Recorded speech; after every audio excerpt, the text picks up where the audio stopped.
Esse é um dos textos, talvez, mais conhecidos do livro de Jeremias, onde o Senhor faz um ato profético, manda ele realizar um ato profético, que é uma ilustração, uma parábola viva, que ele tinha que realizar. A palavra de Deus diz assim: o Senhor deu outra mensagem a Jeremias: desça até a casa do oleiro, e eu lhe falarei ali. Fui à casa do oleiro, e o encontrei trabalhando na roda, mas o vaso de barro que ele estava fazendo não saiu como desejava, por isso ele amassou o barro e começou novamente. E então o Senhor me deu esta mensagem: ó Israel, acaso não posso fazer com vocês o mesmo que o oleiro fez com o barro? Como o barro está nas mãos do oleiro, vocês estão em minhas mãos. Se eu anunciar que uma nação ou o reino será arrancado, derrubado e destruído, mas essa nação abandonar seus maus caminhos, não a destruirei como havia planejado. E se eu anunciar que plantarei e edificarei uma nação ou reino, mas essa nação praticar o mal e não quiser me obedecer, não a abandonarei como havia declarado. Portanto, Jeremias, vai e proclame a todo o povo de Judá e aos habitantes de Jerusalém: assim diz o Senhor, planejo calamidade para vocês e não bem. Por isso, cada um abandone seus maus caminhos e faça o que é certo. Não perca o seu tempo, o povo respondeu. Continuaremos a viver como quisermos e a seguir os desejos teimosos de nosso coração perverso. Pai querido, nesta hora, ajuda-nos não apenas a compreender a Tua palavra. Pai, é tão claro esse texto. Pai, Senhor, aplica a mensagem desta parábola na vida da gente.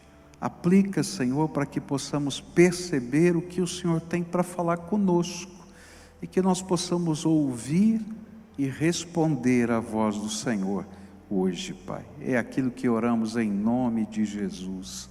Amém e amém.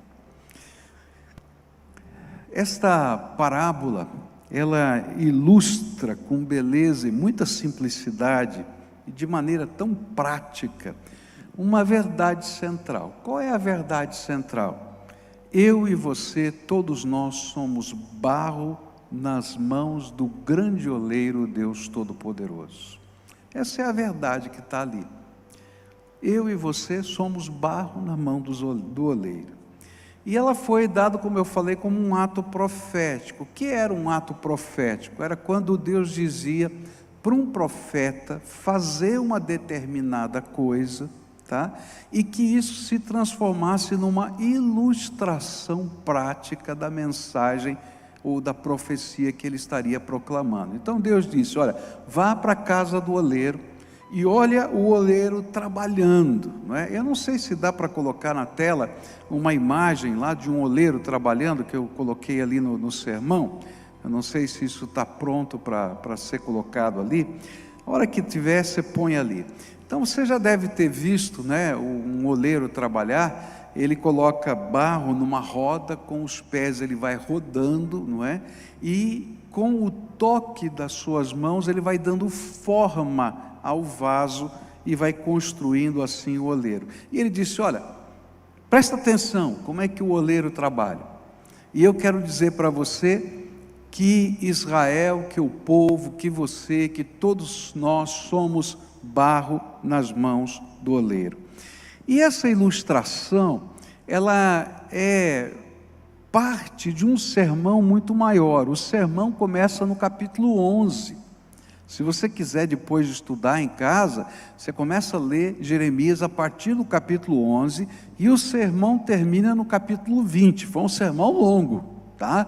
Ele começa no capítulo 11 e no versículo 20 ele tem uma ilustração, no meio tem essa parte do oleiro. E o meu objetivo nesse estudo da Palavra de Deus é tentar aprender as lições que o Senhor queria demonstrar através dessa ilustração. Então a primeira grande lição é essa: você é barro na mão do oleiro. E pode parecer alguma coisa muito simples, mas na prática, há muitas pessoas que não creem e nem aceitam esta realidade. Eu sou independente, não é? Eu sou uma pessoa que faço o que quero, sou dono do meu nariz. E ainda que acreditem que exista um Deus, eles acreditam que Deus está lá longe no céu, cuidando das suas tarefas, eles estão cuidando da vida aqui na terra, e nada tem a ver com nada, porque a gente tem que seguir a nossa própria vida. Mas o que a Bíblia está ensinando para a gente é que desde Adão, não é? E se a gente lembrar da história da criação do homem, Deus vai pegar barro, vai amassar o barro, vai fazer um bonequinho e vai soprar nas narinas o fôlego da vida. Então desde Adão, a Bíblia vai mostrar para a gente que nós somos barro na mão do oleiro, que o Senhor está trabalhando a nossa vida, que Ele é o dono da nossa existência, e que sem Ele nós nada somos e nem podemos existir. Tem um irmão nosso, médico aqui da igreja, intensivista, e ele pegou Covid, né? E ele então, eu conversando com ele pelo telefone, ele no hospital, sendo tratado, e ele disse assim: pastor, agora eu entendo quando o senhor fala, né, que a gente não é dono nem do ar que a gente respira, porque com o Covid a gente não consegue nem respirar direito. E aí eu entendi que a gente não é dono nem do ar que a gente respira. As coisas mais simples às vezes não estão funcionando na nossa vida. E o que a Bíblia está dizendo é exatamente isso: olha, eu sou o dono da tua vida. Ainda que você não acredite, ainda que você não aceite, isso não desmerece a realidade e a verdade. Eu sou o dono da sua vida. Em Romanos capítulo 9, versículos 20 a 21, eu acho que o apóstolo Paulo, pensando nessa realidade, ele vai falar o que ele diz aqui: ora, quem é você, mero ser humano, para discutir com Deus? Acaso o objeto criado pode dizer àquele que o criou: por que você me fez assim?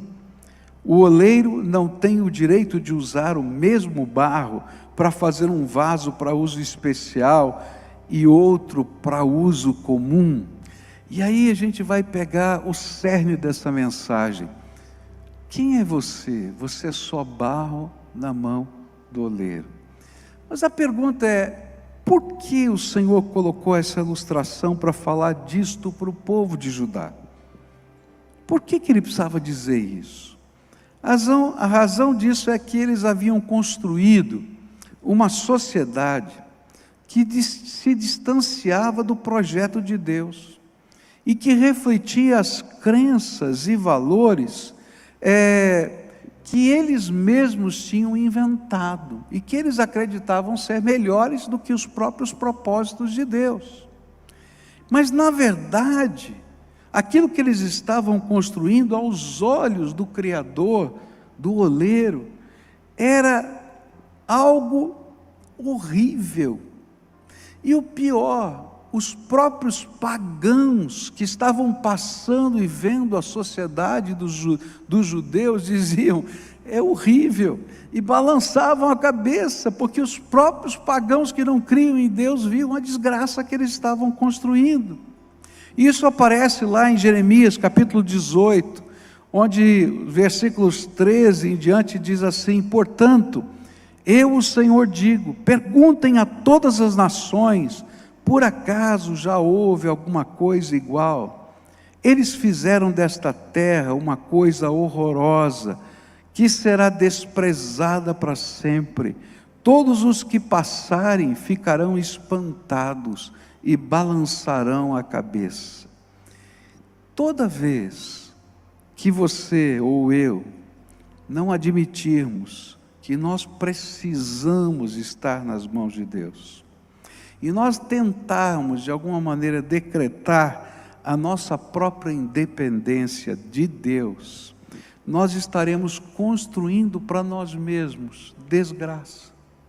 E ainda que nós não sejamos capazes de perceber, até gente que não crê em Deus vai olhar e vai dizer: que coisa triste está acontecendo. Não sei se você já teve essa experiência de pegar alguém cheio de ideias, cheio de coisas, né? Cheio de teorias, e de repente você olha para a vida daquela pessoa, aquela vida está toda quebrada, toda arrebentada, e a única pessoa que não percebe que a vida está quebrada, está arrebentada, é ela mesma. É disso que a Bíblia está falando. Eu e você somos só barro nas mãos do oleiro. Uma outra parábola contada por Jesus para ensinar essa verdade foi a parábola do filho pródigo, onde naquela parábola o filho vai dizer para o pai: me dá a minha herança, né, antecipada, porque eu tenho um plano diferente do Senhor, eu vou cuidar da minha vida do meu jeito. E eu fico imaginando os planos mirabolantes dele, mas no final ele destrói toda a sua vida, e a única esperança para ele é voltar para a casa do pai.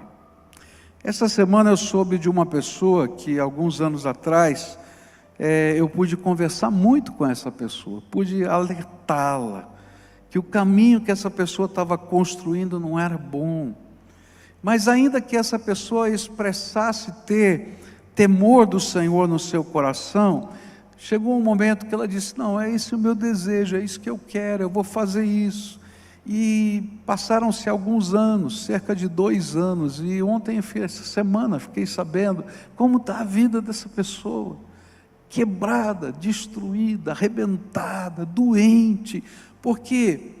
Porque toda vez que a gente tentar caminhar sem a graça de Deus na nossa vida, a gente constrói desgraça para a gente mesmo. E é por isso que o Senhor está dizendo: olha, Israel, você é só barro na minha mão.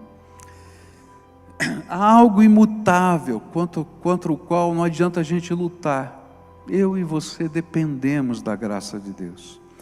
Por isso, o tema dessa parábola está dizendo assim: deixe a sua vida ser moldada pelo toque suave de Deus. Permita que Ele possa fazer de você o vaso bonito que o artista idealizou, que é Deus, para que você seja abençoado. Admita que Ele tem todo o direito de mexer na sua vida, porque Ele é o Criador da sua própria existência, e sem Ele você não pode existir. Eu me lembro de uma jovem que um dia me procurou para conversar, e essa moça estava profundamente interessada nas coisas do Evangelho, mas ela tinha uma grande dificuldade. Quando a gente dizia: olha, você precisa entregar a sua vida para Jesus, e o significado disso é: de hoje em diante não é você mais dono da sua vida, o dono da sua vida é o Senhor. De hoje em diante quem decide o teu futuro não é você, é Deus. De hoje em diante não é mais a tua vontade, mas a vontade de Deus. A gente assistiu o batismo aqui. O batismo significa isso: quando alguém é mergulhado na água, ele está dizendo: olha, eu morri para mim mesmo, fui enterrado, mas quando fui levantado das águas, não é? E esse é o simbolismo do batismo, eu nasci de novo para viver uma nova vida com Cristo Jesus, como meu Senhor absoluto. E essa moça dizia para mim assim: pastor, eu amo Deus, eu gosto de Deus, mas eu quero ser dona da minha vida, eu quero decidir as coisas por mim mesmo. Eu falei: querida, não tem como você entender quem é Deus na sua vida se você não deixar Jesus ser o Senhor da sua vida. E essa é a mensagem dessa parábola: você é só barro na mão do oleiro. E a segunda lição desse texto é ainda mais complicada, porque cresce a intensidade do que Deus está falando para Israel.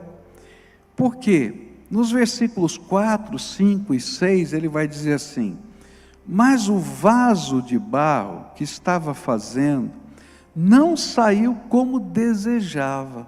Por isso ele amassou o barro e começou novamente. E então o Senhor me deu esta mensagem: ó Israel, acaso não posso fazer com vocês o mesmo que o oleiro fez com o barro?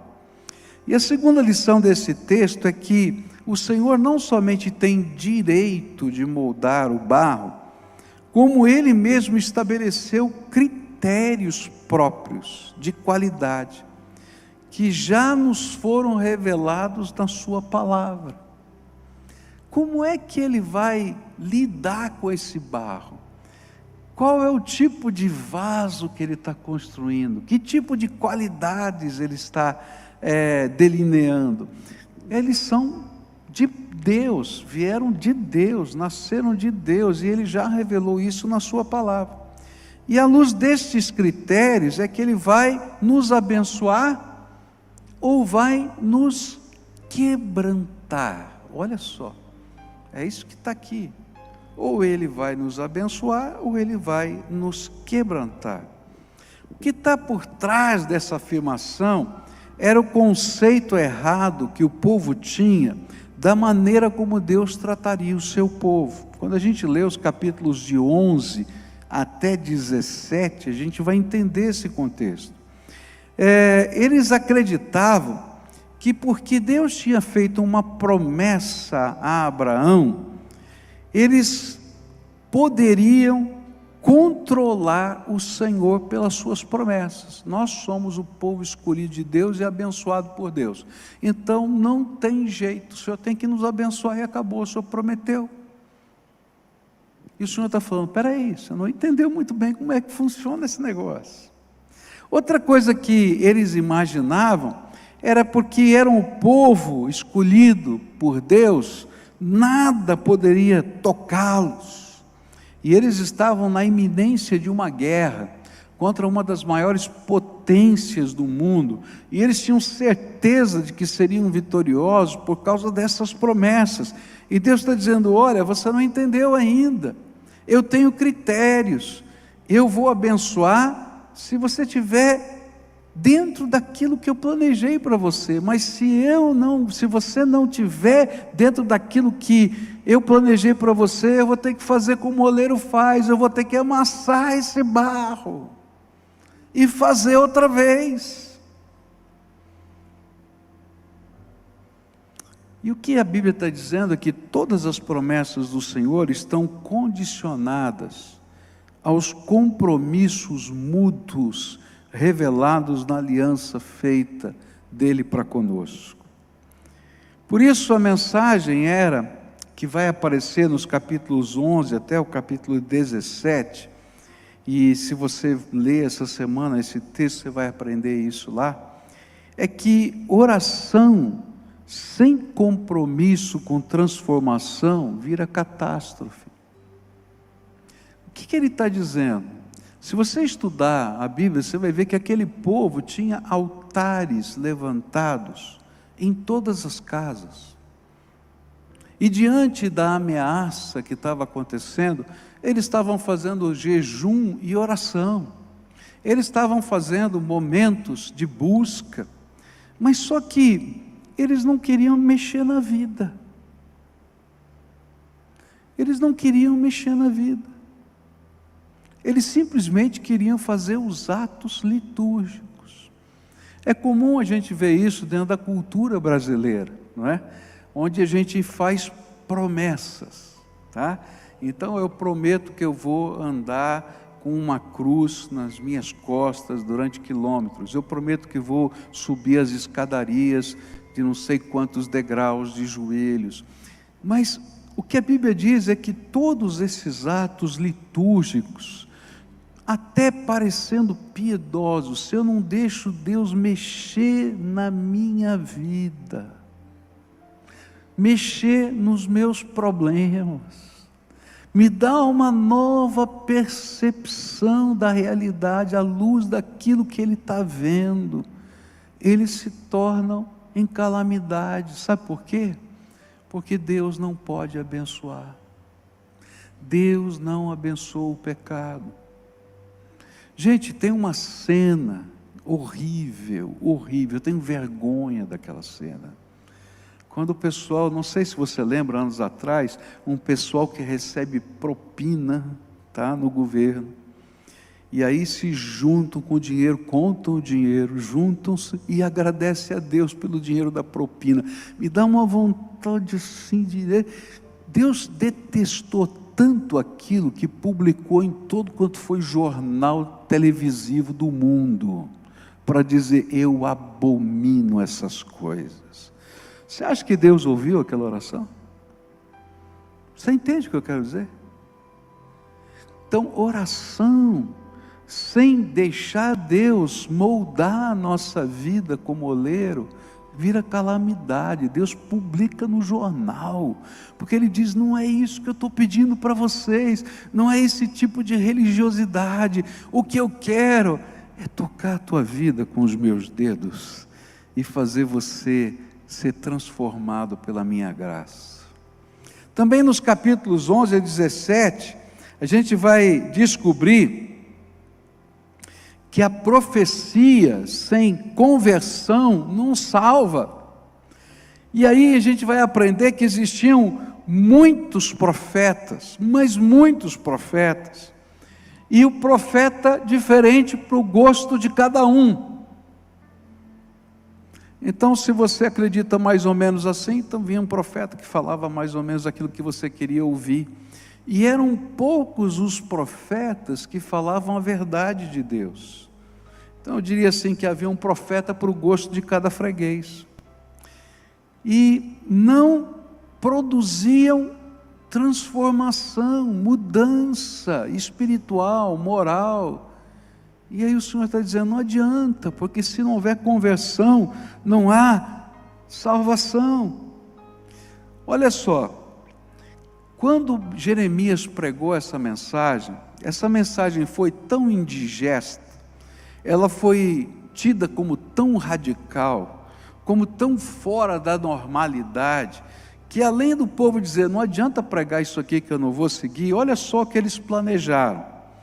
Versículo 18 diz assim, aí o povo disse, vamos dar um jeito de nos livrarmos de Jeremias, pois sempre haverá sacerdotes para nos ensinar, sábios para nos dar conselhos, e profetas para anunciar a mensagem de Deus.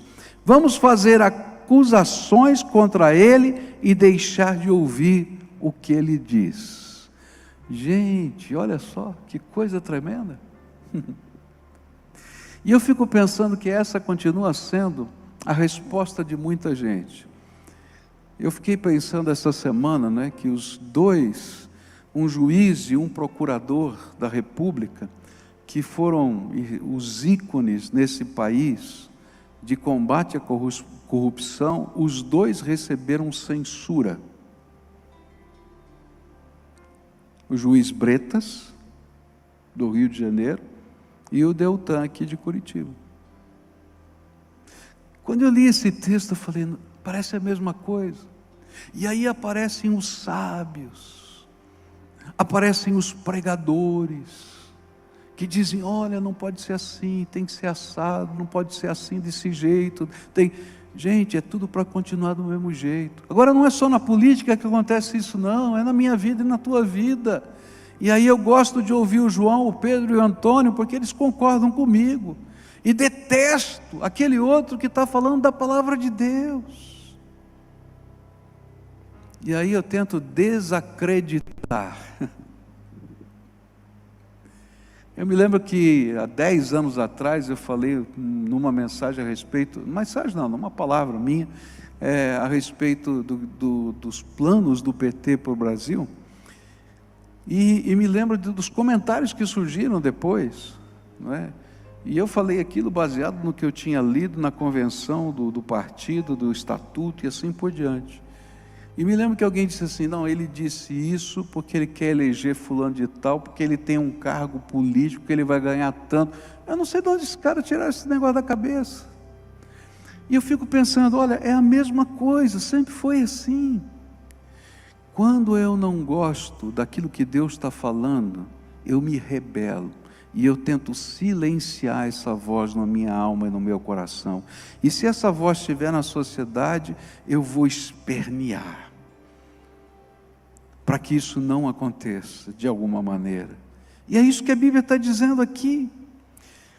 Por isso, profeta, sábio, sacerdote, que não promova transformação na tua vida, mudança de valores, mudança de conduta, para você ser um melhor pai, uma melhor mãe, um melhor marido, uma melhor esposa, para você ser um melhor profissional, para você fazer diferença nessa terra, não vale nada.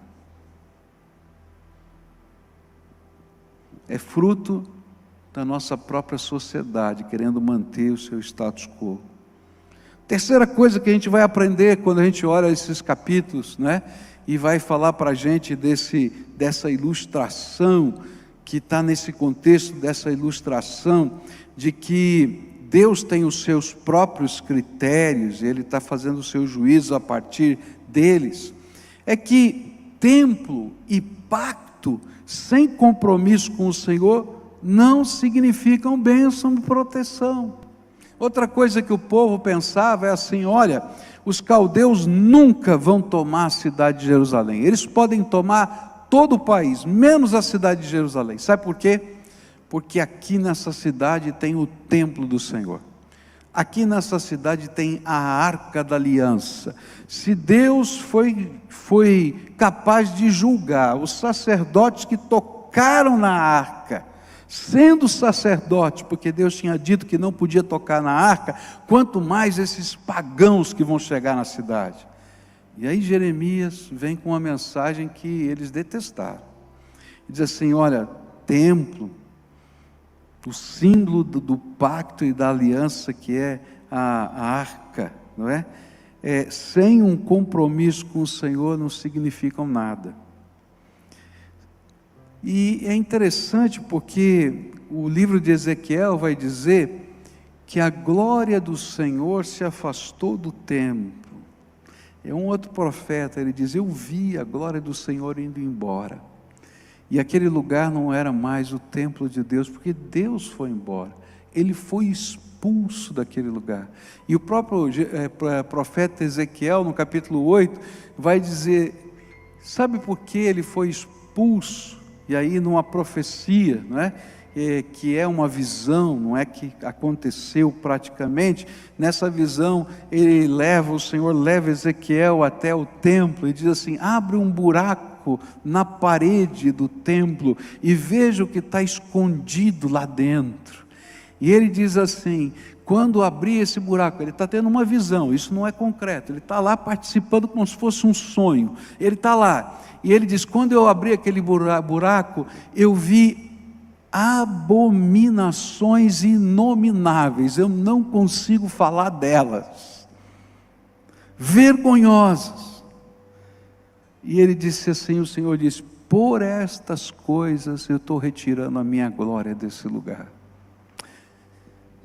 O templo, um lugar como esse, ele só tem significado quando eu venho com o coração para buscar a face do Senhor e me deixar moldar pelo Senhor.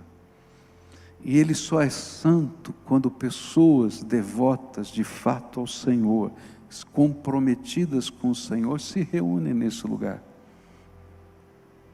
Agora, não adianta eu ter uma religião, fazer parte de uma liturgia, participar de um templo, se eu não deixar Jesus transformar a minha vida. E isso não é garantia de absolutamente nada, sem graça de Deus sobre mim. E a história vai nos mostrar que na queda da cidade de Jerusalém, milhares de pessoas foram mortas no pátio do edifício do templo, porque templo e pacto sem compromisso não significam proteção. Eu conheço gente que coloca a Bíblia aberta no Salmo 91 na porta de casa para não entrar nenhum olho gordo em casa.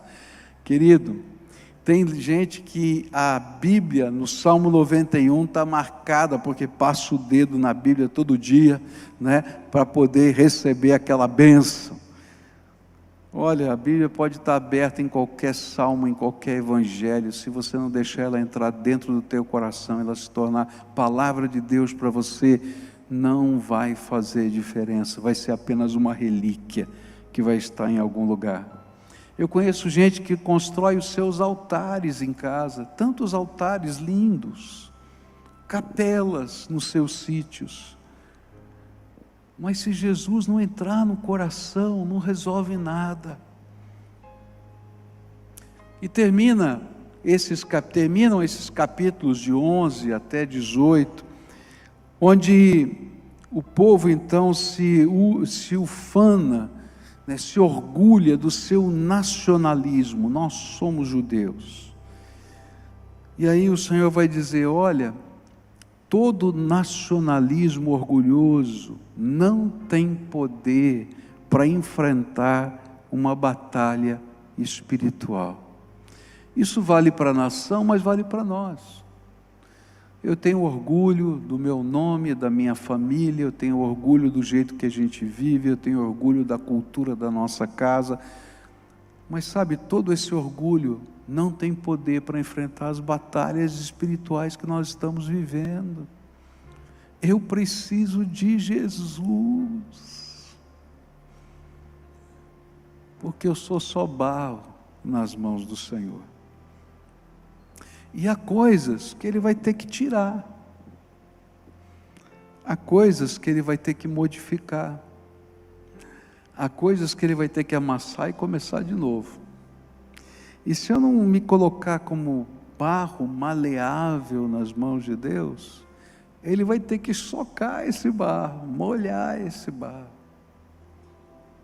Nessa manhã eu queria desafiar você que está aqui e você que está em qualquer lugar, assistindo ou ouvindo a gente, a tomar decisões.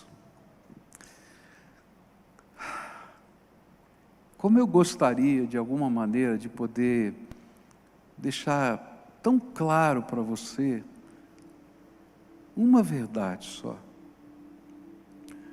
como você precisa da graça de Deus na tua vida. Como eu gostaria de ter uma eloquência, uma capacidade, mas eu sei que não há ser humano que possa fazer isso, porque essa é uma ação do Espírito de Deus no coração de cada um. E eu vim aqui em nome de Jesus dizer para você: a coisa melhor que pode existir na sua vida é ser um barro maleável na mão do Senhor, que o leve toque dos dedos do oleiro possa dar forma para você. Eu estava tentando ver algumas ilustrações para você, mas eram muito compridas, né? E eu ouvi um oleiro falando.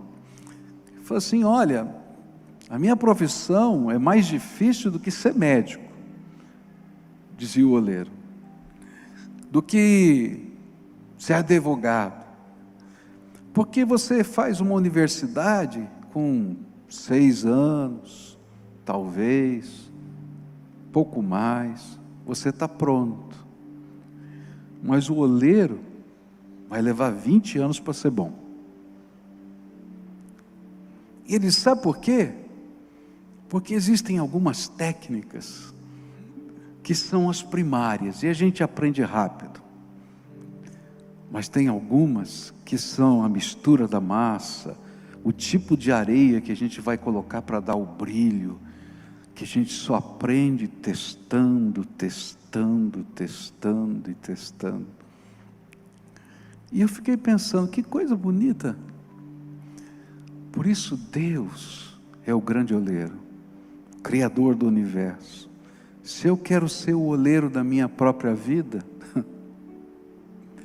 meu vaso vai ser todo torto, arrebentado, furado. E ele disse assim, e sabe, e quando a gente aprende tudo sobre a roda, tem que começar a aprender sobre o forno.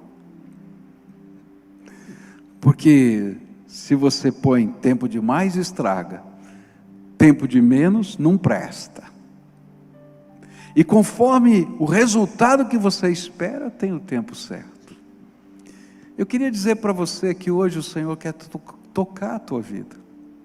Ele quer entrar na tua casa, Ele quer entrar na tua história.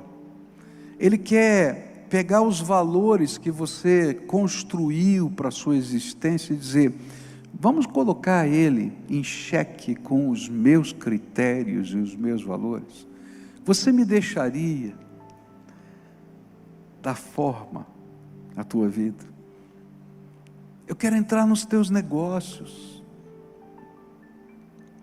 Eu quero te ensinar a como ser gente, segundo a minha vontade. E quando a gente se lança na mão de Deus, a gente vai vendo que em cada nova etapa da vida, o Senhor vai dando forma e beleza à nossa própria existência. Eu estou sendo formado cada dia. Eu ainda não estou pronto. Você está sendo formado cada dia e ainda não está pronto. Como eu preciso do toque do oleiro. Só Ele dá da forma que eu preciso. Então hoje eu queria desafiar você a fazer entregas. Eu não sei na tua vida como é, mas eu sei como é às vezes na minha vida. Há algumas entregas que para mim são tão fáceis de fazer, tranquilas, mas há algumas entregas tão difíceis, e nelas eu sou duro. Eu estava olhando um oleiro trabalhar, e eu acho que estava empedrado, né? Eu estava vendo pelo YouTube, né? E ele estava, acho que tinha alguma coisa no barro que não estava boa, e ele teve que puxar aquilo, jogar fora, e começar a fazer de novo aquilo lá. Às vezes tem áreas da nossa vida que estão empedradas, que estão enroladas, a gente patina nelas o tempo todo, está sempre rodando e cai naquele mesmo lugar. Essas são as áreas que a gente tem que começar entregando, mas não pode parar só nelas, porque o vaso inteiro é de Deus, e nós só somos barro nas mãos dele.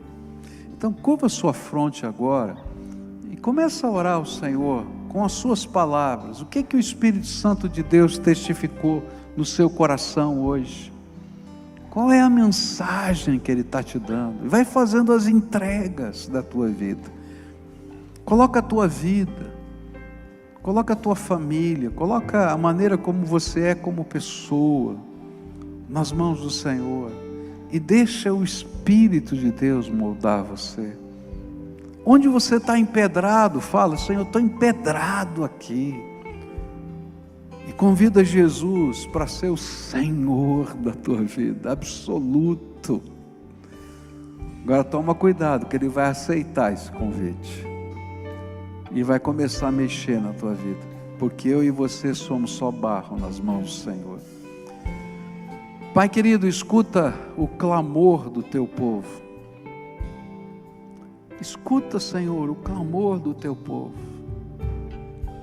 e abençoa, e abençoa, e abençoa, não com uma bênção litúrgica, Pai, porque ela não funciona, mas com o visitar do Senhor, com a transformação que vem do teu Espírito, com uma graça que só o Senhor pode nos dar. Abençoa, Pai, em nome de Jesus. Amém e amém.